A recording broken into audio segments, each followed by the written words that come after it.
Hi hello నమస్తే welcome to KMR news. నేను ప్రణయ్. ముందుగా కేటీఆర్కి సంబంధించి ఫార్ములా ఈ కార్ రేజ్ ఎపిసోడ్ అనేది దాదాపుగా కూడా కాంగ్రెస్ ప్రభుత్వం ఏర్పడినప్పటి నుంచి ఇప్పటివరకు కొనసాగుతున్నటువంటి అంశంగా మనం భావించాం.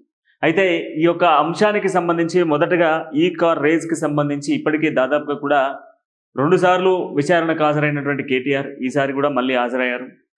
ఏసీబీ అడుగుతున్నటువంటి ప్రశ్నలు ప్రతిసారి కొంత మార్పు చేర్పులు జరుగుతూనే వస్తూ ఉన్నాయి. అయితే ప్రధానంగా మొదటి నుంచి అడుగుతున్న ప్రశ్నలకి సమాధానం గతంలో ఇవ్వడం జరిగింది. ఇచ్చినటువంటి ఈ యొక్క రేజ్కి సంబంధించి ఈరోజు ప్రధానంగా అడుగుతున్నటువంటి కొన్ని ప్రశ్నలు అయితే మనకు కనబడుతూ ఉన్నాయి. అయితే అడిగిన ప్రశ్నలకు సంబంధించి మనం చూస్తే కేటీఆర్కు ఏసీబీ ప్రశ్నల వర్షం.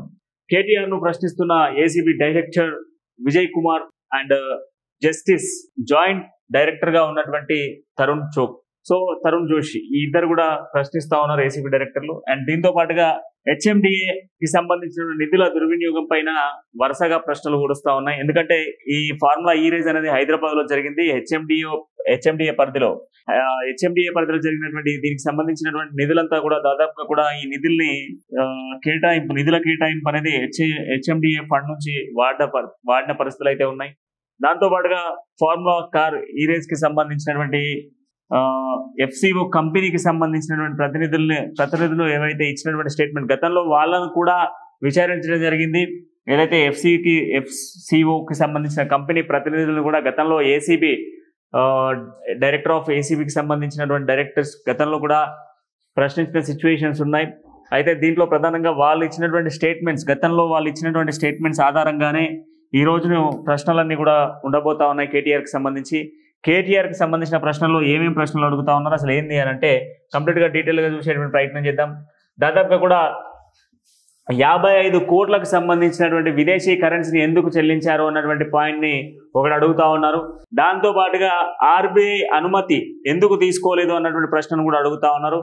ఎందుకంటే రిజర్వ్ బ్యాంక్ ఆఫ్ ఇండియాకి సంబంధించిన పర్మిషన్ అయితే ఖచ్చితంగా తీసుకోవాలి. ఏదైనా మేజర్ ట్రాన్సాక్షన్కి సంబంధించి కావచ్చు, ఫారెన్ ట్రాన్సాక్షన్స్ కావచ్చు, లేదంటే విదేశీ కంపెనీలకు సంబంధించినటువంటి ట్రాన్సాక్షన్ చేసినప్పుడు వాటికి సంబంధించినటువంటి ఆర్బీఐ సెంట్రల్ గవర్నమెంట్కి సంబంధించినటువంటి ఆర్బీఐ రిజర్వ్ బ్యాంక్ ఆఫ్ ఇండియాకి సంబంధించిన పర్మిషన్ అయితే తీసుకోవాలి. ఆ పర్మిషన్ ఎందుకు తీసుకోలేదు అన్న ప్రశ్నను కూడా కేటీఆర్ అడుగుతా ఉన్నారు. ఇక దాంతో పాటుగా మనం ఇంకొక ప్రశ్న చూసుకుంటే కేబినెట్ ఆమోదం లేకుండా నిధులు ఎందుకు మరలించారు అన్నటువంటి పాయింట్ కూడా అడుగుతా ఉన్నారు. అంటే బేసిక్గా మనం ఏదైనా స్కీమ్ ఇంప్లిమెంట్ చేయాలన్నా, లేదంటే ఏదైనా ఫార్ములాకి సంబంధించినటువంటి ఇంప్లిమెంటేషన్ చేయాలన్నప్పటికీ కూడా దానికి సంబంధించినటువంటి ఆమోదం అనేది తీసుకోవాలి. ఆమోదానికి సంబంధించిన దాంట్లో పర్టికులర్గా మనం మాట్లాడుకుంటే క్యాబినెట్కి సంబంధించి, అంటే ప్రస్తుతం ఈ గవర్నమెంట్ అయినా కానివ్వండి, లేదనుకుంటే గతంలో ఉన్నటువంటి గవర్నమెంట్ అయినా కానివ్వండి, ముందుగా తీసుకోవాల్సింది ఏంటంటే పర్మిషన్ అనేది తీసుకోవాలి. పర్మిషన్ అనేది తీసుకున్న తర్వాతనే ఏ ఫార్ములా అయినా ఏ ఒక్క ఇంప్లిమెంటేషన్ అయినా చేయడానికి ఆస్కారం ఉంటుంది. అట్లాంటిది పర్మిషన్స్ ఎందుకు తీసుకోలేదు అన్నటువంటి ప్రశ్నను కూడా ఇప్పుడు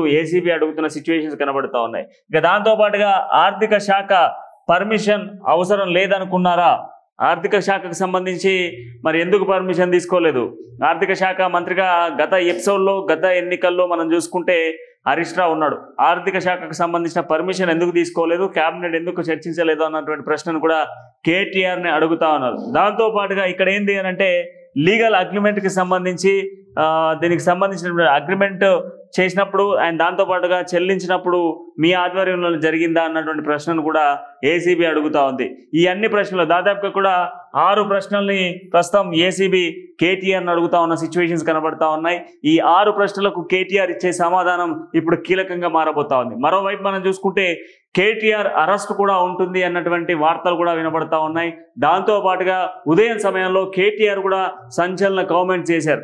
ఒకసారి కాకపోతే 30 సార్లైనా ఏసీబీ విచారణకు హాజరవుతా, ఒక కేసు కాకపోతే 1000 కేసు పెట్టుకోండి, జైళ్ళు కేసులు మాకు కొత్త కాదు, ఉద్యమంలోనే అనేక సందర్భాల్లో జైల్లో కూర్చున్న సిచ్యువేషన్స్ ఉన్నాయి మాకు అంటూ కూడా ఇది ఖచ్చితంగా ముమ్మాటికి కాంగ్రెస్ చేస్తున్నటువంటి దుర్మార్గ చర్య అంటూ కూడా ఆయన ఈరోజు ఏసీబీ విచారణకు హాజరయ్యే ముందు ఇచ్చినటువంటి స్టేట్మెంట్ మనకు కీలకంగా మాట్లాడుతూ ఉంది, కీలకంగా కనిపిస్తూ ఉంది.